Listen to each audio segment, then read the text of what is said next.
I don't want to hear about it. Why won't you face the truth just once? About Skipper, about me, about yourself. From mafia ties and criminal charges to drug use and cover-ups, celebrities back in the day covered up or got away with the most sinister situations. Here are 15 old Hollywood celebrity scandals that were swept under the rug.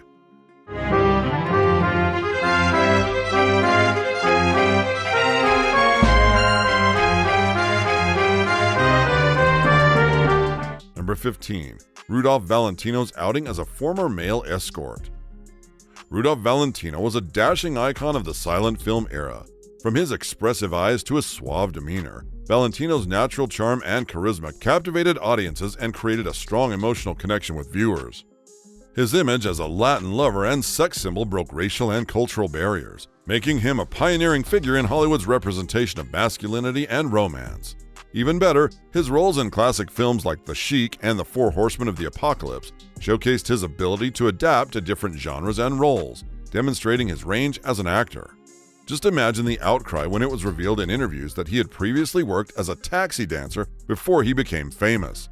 For those unfamiliar with the term, you must know that taxi dancer had certain unsavory connotations, very similar to the term professional escort today. During that time, taxi dance clubs were very popular, similar to modern escort services. Affluent women went to these clubs where they could choose a dance partner and pay for the opportunity to dance with them. However, some argue that many taxi dance and escort services are completely legitimate. Records indicate that Valentino was once arrested in a brothel before he rose to fame in Hollywood. Interestingly, it remains unclear whether he was a patron or an employee at the time of his arrest. Number 14. The mysterious death of Thomas Ince.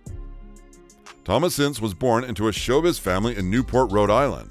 According to the story, he initially pursued a career as an actor but ultimately switched to filmmaking after facing numerous setbacks on stage. When it comes to filmmaking, Ince was one of the best, ultimately earning himself the moniker Father of the Western Style. You can agree that Thomas Ince isn't as well known as some Hollywood figures, but he was a significant pioneer behind the scenes. He established one of the earliest standard movie studios, the very one that would eventually evolve into MGM Studios. However, Thomas Ince faced financial troubles, the kind he could not hide as he was teetering on the brink of bankruptcy sometime in 1942. Interestingly, Thomas endeavored not to let his financial troubles weigh heavily on him, so he sought solace in activities that brought him joy, and one of those things was a lavish 42nd birthday party. His close friend, William Randolph Hearst, enthusiastically supported the idea. He even suggested that they use Thomas's boat as the venue. Everything seemed perfect until the celebrant wound up dead. So what happened on that boat? Drinks flowed, food abounded, and the atmosphere brimmed with merriment. Now, according to some accounts, Thomas suffered from severe indigestion, the kind that prompted an urgent stop in Los Angeles for medical attention. Although examined by a doctor and subsequently sent home, Thomas's condition rapidly deteriorated. Sadly, it all culminated in his sudden passing the next day. Now, the official cause of death may have been attributed to heart failure, but rumors would soon begin to circulate.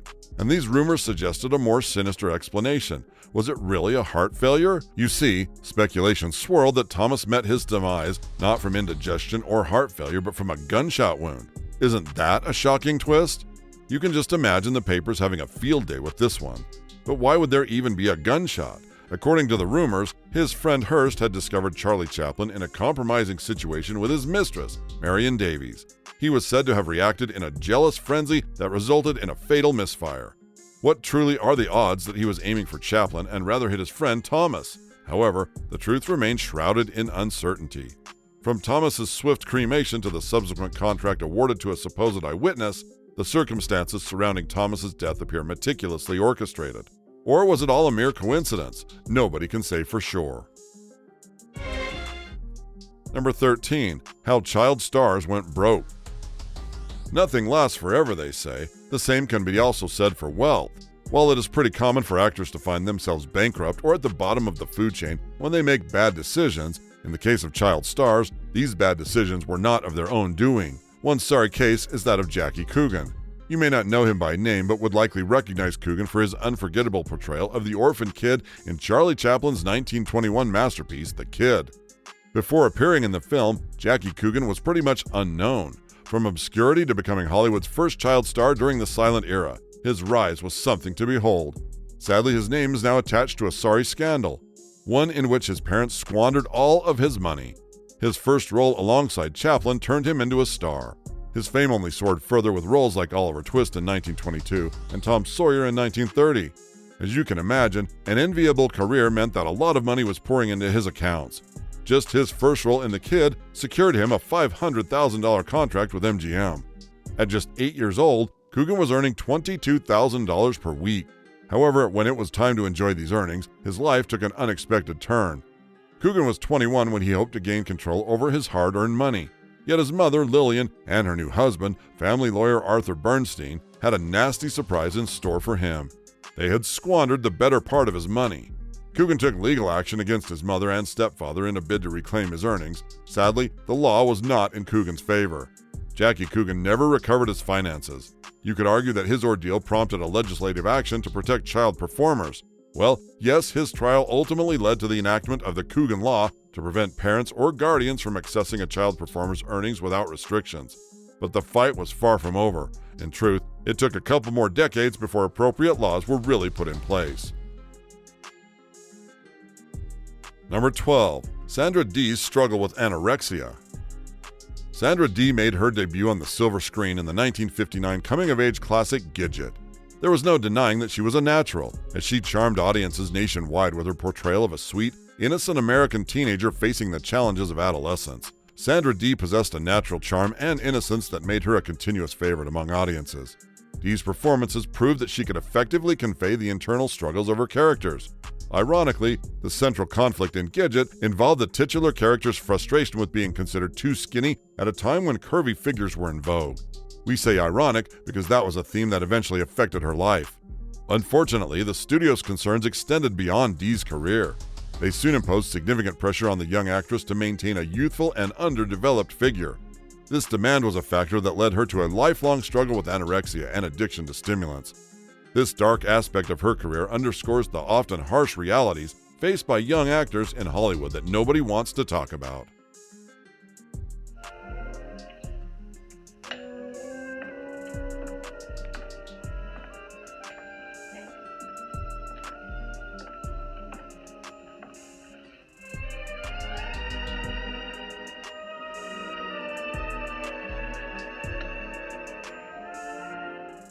Number 11. Lana Turner's Mafia Ties. On the evening of March 26, 1958, Lana Turner returned to the Hotel Bel Air following the 30th Academy Awards ceremony. She had just lost the Best Actress Oscar to Joanne Woodward, but the saddest part of the night was yet to come. As you were about to see, the events of that night turned out to be an untold story of Tinseltown's most shocking crime. So what happened? Shortly after Turner tucked her daughter Cheryl into bed for the night, she went straight to her own room. Unfortunately, she met a chilling sight. The room was enveloped in darkness, yet the silhouette of a man seated by her bed was unmistakable at that moment. As she flicked on the light switch, there he stood, her boyfriend, Johnny Stompanato, a man with rumored ties to the mafia, looking just as volatile as ever. In a fit of rage, he struck her and brandished a knife while implying greatly that nobody would ever want to look at her pretty face again. Interestingly, Stompanato had started a relationship with Turner as part of some grand scheme to honey trap her. The plan was to make her fall in love, then record illicit tapes to ensnare and blackmail her. One thing Stompanato had not anticipated was that he would fall in love with her. With the dynamic shifted, he was no longer after blackmail and was more concerned about keeping her love. Soon he became obsessed, showing up on sets and public events just to keep tabs on her. One time, he practically threatened Sean Connery with a gun. He also subjected Turner to psychological abuse and regular physical assaults. Turner then attempted to terminate the relationship, but Stompanato refused to accept the breakup. Returning to the pivotal evening, heaven knows what Stompanato would have done if Cheryl Turner had not intervened. She charged into her mother's room and thrust an 8-inch butcher's knife into the gangster's abdomen. According to reports, her single motion of the blade pierced his stomach, nicked a kidney, grazed a vertebrae, and even punctured his aorta. The trial was a public spectacle, but Cheryl Turner was eventually acquitted of murder as the jury deemed her actions a justifiable homicide. Not sensational enough? Here's a scandal that rocked Hollywood to its core. Happy birthday to you.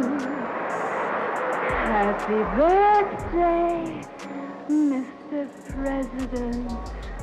Number 10. Marilyn Monroe and the Kennedys. Perhaps one of the most enduring and sensational rumors in American history is one that blended the worlds of Hollywood glamour and political power. And that scandal is none other than the alleged affair between Marilyn Monroe and President John F. Kennedy. Marilyn Monroe was an iconic Hollywood star known for her beauty, charisma, and eventually her troubled personal life. Despite her tumultuous life, she had solidified her position as a symbol of glamour and sexuality in the 60s. While she had always been fascinating, she became even more so when she found herself entangled in a web alongside the 35th President of the United States. So what were the rumors and speculation? As the story goes, there is a clandestine relationship between the two. And the most infamous moment that fueled these rumors was Monroe's sultry performance of Happy Birthday, Mr. President. Her breathtaking rendition was delivered during Kennedy's birthday celebration at Madison Square Garden on May 19, 1962. From that point, people drew the patterns to deduce that Monroe and Kennedy met in secret on several occasions. Their meetings were said to be facilitated by mutual friends such as Frank Sinatra and Peter Lawford. Reports also suggest that they spent time together at private parties and possibly at Kennedy's friend's house in Palm Springs. But while there is no definitive proof of the affair, rumors and speculation about Monroe and Kennedy's relationship have persisted for decades. True or not, the alleged affair had significant implications. For Kennedy, it posed a risk to his political career and public image. To make things even more thrilling, rumors would later emerge that Monroe was passed on to Kennedy's younger brother, Bobby Kennedy. Remember, this was a time when moral standards and the scrutiny of public figures were stringent. So, for Monroe, it only added to the perception of her as a troubled star who enjoyed getting entangled in controversial relationships. Next, we have yet another tragic end for a young and troubled Hollywood star. Afraid of what? Number 9. The tragic end of Peg Entwistle.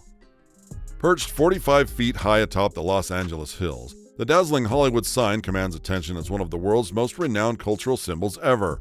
However, beneath its glamorous facade lies a somber tale, an event that shook Hollywood to its very core, and that is none other than the tragic death of Peg Entwistle. On the fateful night of September 16, 1932, a young actress by the name of Peg Entwistle departed from her uncle's residence, journeyed to the nearby Hollywood sign, ascended a maintenance ladder to the apex of the letter H, and then jumped right off. She had tragically ended her life at the tender age of 24. But of course, the story did not begin there.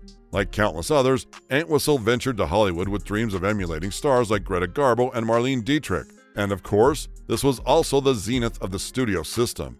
This system was dominated by industry giants like 20th Century Fox, RKO Pictures, Paramount Pictures, Warner Brothers, and Metro-Goldwyn-Mayer. Despite enduring personal hardships in her youth, Entwistle had commenced stage acting when she was 17. By 1925, she graced Broadway productions. She was said to leave such a lasting impression on peers. One of them was a young Bette Davis, who aspired to emulate her performance in The Wild Duck. If Bette Davis wanted to be her, then we are certain that Entwistle was something special. It seemed like she was on track to becoming a star, but sadly, things would start to go wrong. Sadly, the Great Depression of 1931 inflicted severe blows by causing plays to shut down shortly after opening. Abandoning New York, Entwistle journeyed westward toward Los Angeles. She must have hoped that a new location would do her good. We mean, nothing says dedicated like pursuing a film career in Hollywood's golden age in Hollywood, right? So she took up residence with her Uncle Charles. We imagine she did all she could to distinguish herself from all the other starlets like her, but nothing worked. Could this really be what drove her to suicide, or are there other hidden factors at play? Alas, it is a tragic tale that continues to haunt Hollywood. Number 8. Judith Barsi's tragic death. In the 1980s, Judith Barsi rose to prominence for being a truly gifted young actress. Known for her impressive talents in both screen and voice acting, she was something of a prodigy. And for one so very young, she often played characters older than herself. Thanks to her exceptional maturity and professionalism, she was the top pick in Hollywood. However, behind the scenes, Barsi's life was plagued by a troubled family situation. A situation that would eventually turn deadly and cut short the light of this shiny and vibrant star. Her father, Joseph Barsi, was an abusive alcoholic. As a result, he created a horrific living environment for her and her mother. The situation reached a tragic climax on July 25, 1988, when, in a fit of rage, he murdered his wife and 10-year-old daughter Judith. Taking the coward's way out, he proceeded to take his own life shortly thereafter. It was an all-around tragedy. but it was one that could easily have been prevented. You see, while friends of the family were aware of Joe's threats toward Judith and her mother, they failed to take them seriously. If anything, this heartbreaking event highlights the crucial importance of recognizing and acting upon warning signs of abuse to prevent such senseless tragedies. Up next, we explore a facet of Joan Crawford's life that she most likely wishes she could be scrubbed off into oblivion. He's told you. No, he's never mentioned you. Miss Allen, here's the blue negligee you want. Stay out of here. But I've known about you for some time. That'll be news to Stephen. Number 7. Joan Crawford abused her children. There is no denying that Joan Crawford was a significant figure in Hollywood. Famous for her professionalism and strong on-screen presence, everyone saw her in a mostly positive light for most of her career. But somewhere in all of that, her off-screen life left something to be desired. Her private life, which included 4 marriages and the adoption of 4 children, was frequently under media scrutiny. Through it all, she consistently portrayed the image of a perfect family to the public.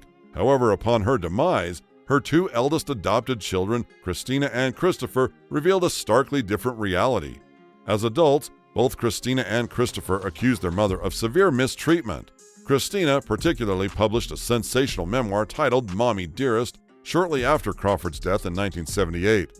The book depicted Crawford as emotionally and physically abusive, while also painting a grim picture of their family life. The explosive claims in the book quickly captured public attention, so much so that it was only a matter of time until Hollywood responded.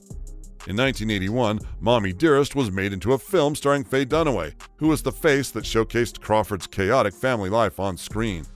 Some contemporaries and friends of Joan Crawford disputed Christina's accounts, suggesting that they were exaggerated or fabricated. Others supported Christina's claims, pointing to Crawford's demanding and often volatile nature. The controversy surrounding Joan Crawford and the abuse allegations has since remained a topic of interest in discussions about celebrity culture, parenting, and the complexities of personal narratives. Although Joan Crawford's legacy includes glamour and success, the revelations about her private life have left a lasting impact on Hollywood history. Number 6. The mysterious death of Paul Bern. Ever heard of the intricate Hollywood saga that involved Jean Harlow, her deceased husband, and a drowned woman discovered not too far away? Brace up, because this one was definitely one for the books. At the age of 22, Jean Harlow was already a shining light in the film industry. It certainly helped that she had the platinum blonde locks, the enticing curves, and the provocative allure. In time, she crossed paths with Paul Bern, a 40-year-old German film executive affiliated with MGM. Despite Bern's unassuming demeanor, he possessed influential connections and harbored a sincere belief in Harlow's potential as a serious actress. So following a brief courtship, the pair wed in July of 1932. But 2 months later, there would be a tragic loss. Bern took his own life with a gunshot wound to the head. Interestingly, when Bern's lifeless body was discovered, the household staff's initial response was not to alert the authorities, but rather to notify MGM. Rumor has it that the studio promptly dispatched its top operatives. They meticulously surveyed the scene for 2 hours before finally involving law enforcement. Notably, Harlow was informed of her husband's demise as she spent the night at her mother's residence. Now this is when things got weird.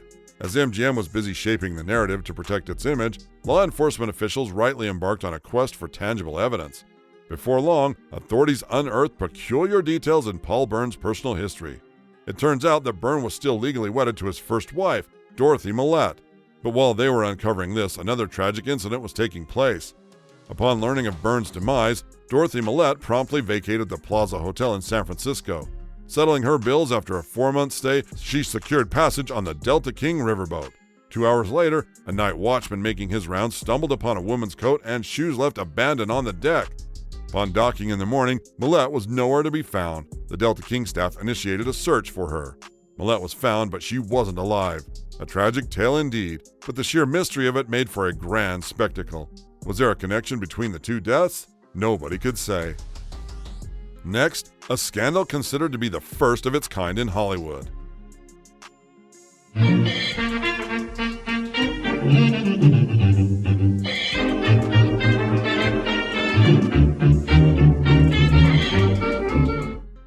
Number 5. The Case of Fatty Arbuckle. Born Roscoe Conkling Arbuckle on March 24, 1887, Fatty Arbuckle would rise to the top echelon of old Hollywood as a film actor, screenwriter, and director. He is renowned as one of the most popular silent stars of the 1910s and was also one of the highest paid actors. We mean he signed a contract with Paramount Pictures for $1 million a year in 1920. Imagine how much that is right now. That would be a little over $15 million today. He was just that popular and influential. So just imagine the noise his subsequent arrest and murder was going to make. The problem began on Labor Day in 1921. There was a lavish party teeming with distinguished guests, alcohol, and music. Yet the festivities took a grim turn just hours into the evening. On that faithful day, he found himself in the company of Virginia Rape. By his own account, Virginia had already been complaining of fatigue and how she needed to rest. Fatty would also recount how he escorted her upstairs to a hotel room to rest and recover. No one knows for sure what happened next, but several hours later, a piercing scream echoed through the air. This, of course, prompted bystanders to rush to the room. When they did, they found Virginia lying motionless on the floor. Chaos ensued as speculation swirled that Fatty had made unwanted advances towards her. The rumor was that she had resisted these advances and, by so doing, had sealed her fate. Virginia's final words were reportedly, "He did this to me." As you can imagine, it only fueled the flames of the rumors. However, Fatty maintains he was in the bathroom at the time of the incident. Despite the absence of signs of physical coercion and the fact that she was fully clothed when discovered, 3 lengthy trials ensued. Ultimately, Fatty was acquitted, but the damage to his career was irreversible. The lingering question persists. Was he truly culpable or a victim of circumstance? The truth remains elusive to date. If you made it this far, do hit the subscribe button and turn on the notification bell so you don't miss any updates from us. That night in the hotel room, Skipper and I don't want to hear about it. Why won't you face the truth just once? About Skipper, about me, about yourself. Hey, everybody.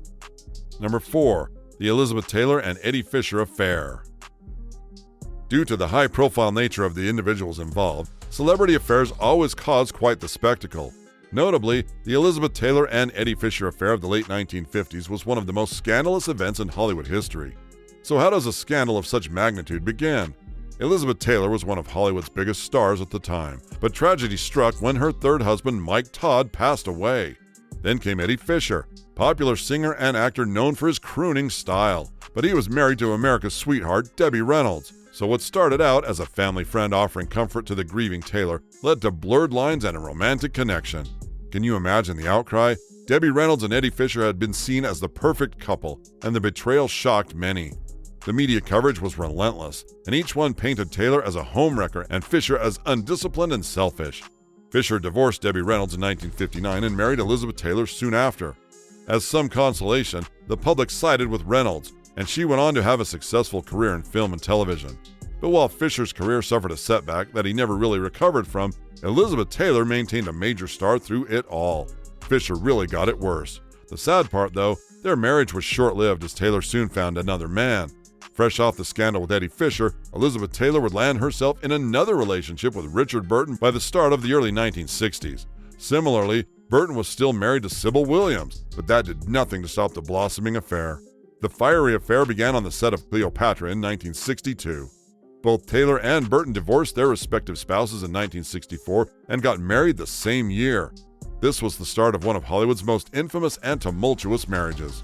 They notably divorced and got married 2 more times. Whatever it was, they both couldn't be without the other, and that was the case until Burton's death in 1984. Number 3. Judy Garland's pill addiction. Judy Garland achieved immense fame as the star of MGM's The Wizard of Oz. Sadly, her time in Hollywood wasn't the most glamorous. Since the film industry placed a high premium on physical appearance, old Hollywood was known for its endorsement of extreme dieting and fad diets. And as such, actors and actresses often followed drastic regimens to achieve and maintain their weight and figure. Judy Garland was one star who suffered from this. First, she was placed on a strictly liquid diet, and when she wasn't taking broth or juice as a full meal, she would have a cigarette in hand because tobacco companies were marketing their products as an appetite suppressant. But it gets worse when staying active becomes a problem. The next resort is the use of drugs and stimulants, like amphetamines, laxatives, and diuretics.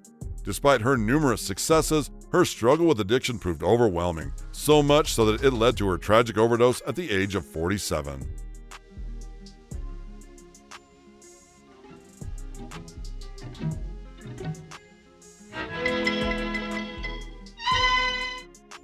Number 2. The Charlie Chaplin and J.D. Salinger Saga. Charlie Chaplin might have been widely adored for his comedic talents, but he had a very far from appealing personal life. Charlie Chaplin married not one, not two, but 3 teenage women back in the day. His first bride was 16-year-old Mildred Harris.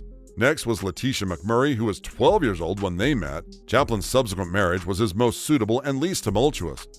Paulette Goddard was 22 years old when she courted him.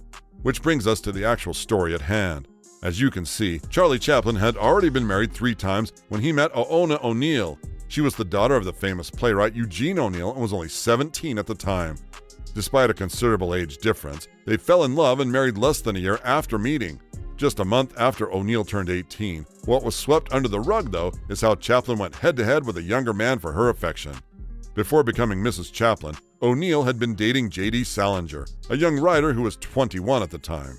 Maybe because he was simply another aspiring writer trying to make his mark in the competitive publishing industry, nobody paid him any mind. That's all you have? Yes, What do you think you can do with that? plenty. I am your wife. And this is your home, but I'm not like you.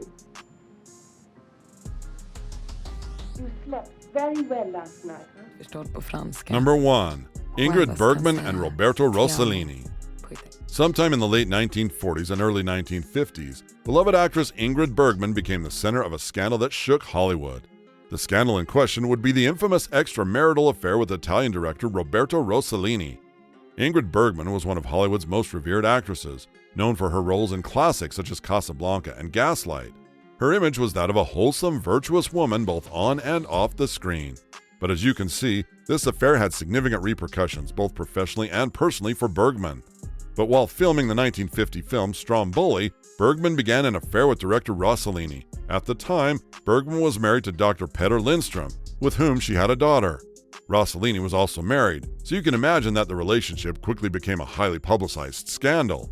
The affair and Bergman's subsequent pregnancy out of wedlock were met with moral outrage. The entire affair was seen as a betrayal of her perceived purity, not to mention the sanctity of her marriage.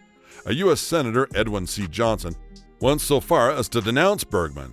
He called her a powerful influence for evil, and thereafter condemned her as a disgrace to the institution of marriage. Her career in Hollywood suffered significantly as well.